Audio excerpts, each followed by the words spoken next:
the time has come.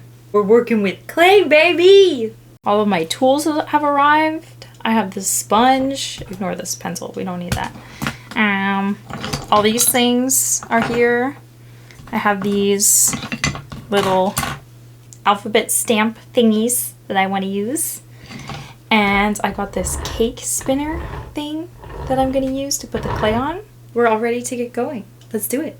Also, I still have to sand these up from last video, but look how cute they are. They're all baked. Look how cute. There are some little imperfections, but I mean, they're handmade after all. Let's see if I can get that out with a little bit of sanding. They're so cute. They look like candy, like little marshmallows. I showed this briefly in my other video, but I'm wearing a pair just to test them out. It's so overexposed right now that you can't see the colors. There. This one's blue. This one's pink. They're not sanded yet, but I still think they're so cute.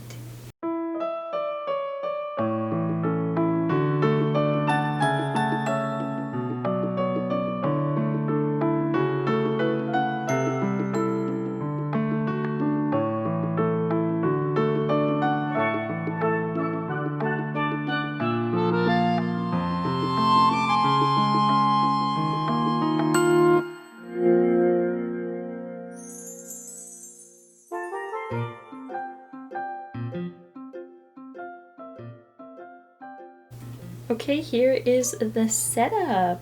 I think I have everything I need. I got my clay that I need to open.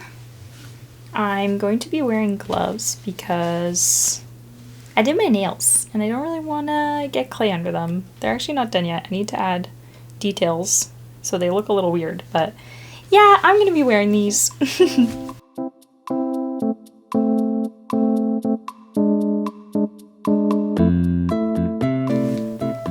So I think I only need about a pound. I think I only need a pound to make a mug.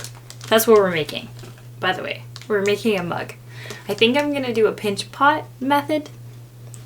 I don't really know. I kind of have just decided that this is just probably gonna be a fail, but we're just gonna go with it.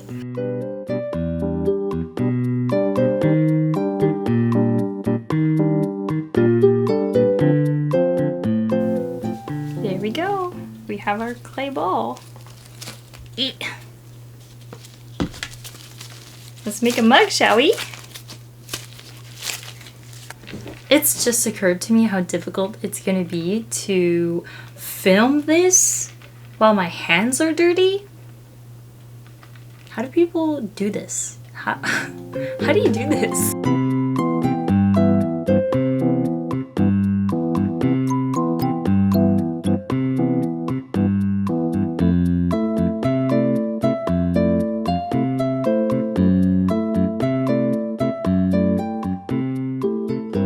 So I very quickly learned that this is a very time-consuming process. Now, don't get me wrong, I had so much fun making this mug, but holy, it gave me a lot of appreciation for ceramicists, and yeah, it is a time-consuming craft. So hopefully I will get a little bit speedier in the future, but here's me slaving away on my little mug. And also keep in mind, this is very much spread up.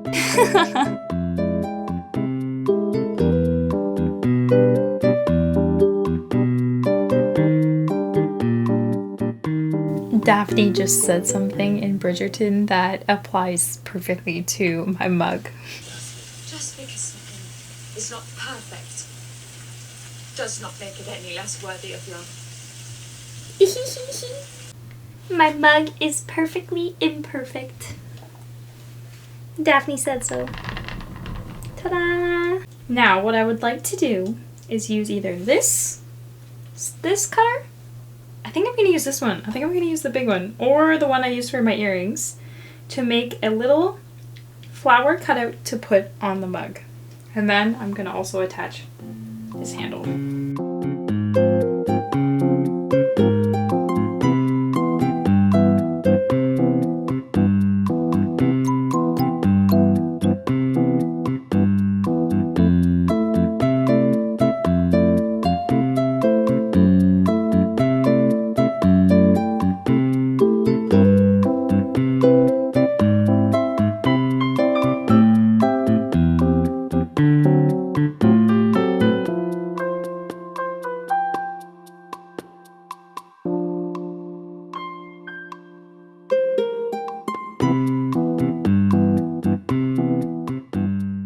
voila! Here is my little itty baby mug! Look how cute it is! I absolutely love it. It kind of reminds me of a Pokeball, I don't know why. Also, I put some stamps on the bottom to say LunaLoo, and here I am all happy with my mug.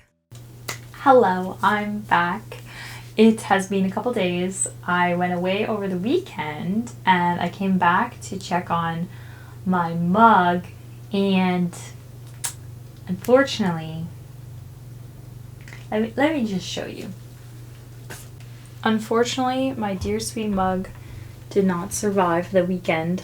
I came home and the handle was all cracked and I barely put any pressure on it and it snapped right off. So she is dead.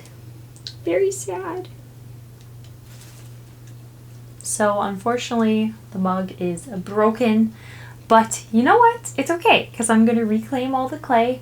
I'll break it up, add water to it, and I'll be able to make something different out of this clay in the future.